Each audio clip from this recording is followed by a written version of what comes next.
சற்றுமுன் வெளியான தகவல் ரேஷன் அட்டைதாரருக்கு முக்கியமான தகவல் வெளியாகியுள்ளது. அது என்னன்னு பார்க்க போகிறோம். நீங்கள் நம்ம சேனலும் சப்ஸ்கிரைப் பண்ணாமல் இருந்தீங்கன்னா மறக்காமல் லைக் பண்ணிக்கோங்க, சப்ஸ்கிரைப் பண்ணிக்கோங்க. வாங்க வீடியோக்குள்ளே போகலாம்.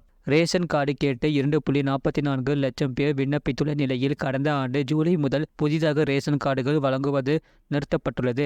இந்த நிலையில் ரேஷன் கார்டு கேட்டு விண்ணப்பித்தவர்களுக்கு மகிழ்ச்சி அளிக்கும் விதமாக புதிய அப்டேட் ஒன்று வெளியாகியுள்ளது. தமிழகத்தில் மொத்தம் 2,24,19,359 குடும்ப அட்டைகள் உள்ளன. ரேஷன் கார்டு என்பது வெறும் பொருட்கள் வாங்க பயன்படும் அட்டையாக மட்டுமின்றி தமிழக அரசின் பல்வேறு சலுகைகள் பெறுவதற்கான அடையாள அட்டையாகவும் உள்ளது. குறிப்பாக தமிழக அரசின் மக்கள் நலத்திட்டங்களுக்கு இந்த குடும்ப அட்டைகளே முக்கிய பங்காற்றுகின்றன. வெள்ள நிவாரணம், கொரோனா நிவாரணம், பொங்கல் தொகுப்பு மற்றும் மகளிர் உரிமை தொகை ஆகியவை ரேஷன் கார்டு அடிப்படையில் தான் கணக்கிடப்பட்டு வழங்கப்படுகிறது. வருவாய்த்துறை வழங்கும் சான்றிதழ்களுக்கு ரேஷன் கார்டு முக்கிய ஆவணங்களாக உள்ளதால் முகவரி சான்றாக ரேஷன் கார்டு தான் பார்க்கப்படுகிறது.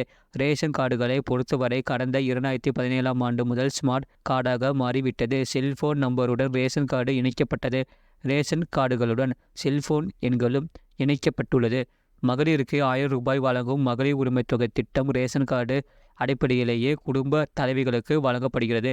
மகளிர் உரிமை தொகை 1 கோடிக்கும் அதிகமான குடும்பங்களுக்கு தற்போது வழங்கப்பட்டு வருகிறது. மகளிர் உரிமை தொகை திட்டம் காரணமாக புதிய ஸ்மார்ட் கார்டுக்கு பலரும் விண்ணப்பிக்க தொடங்கினர். அதனால் புதிய கார்டுகள் வழங்குவது தற்காலிகமாக நிறுத்தப்பட்ட நிலையில் தற்போது மீண்டும் ஸ்மார்ட் கார்டுகள் வழங்கும் பணி நடந்தது.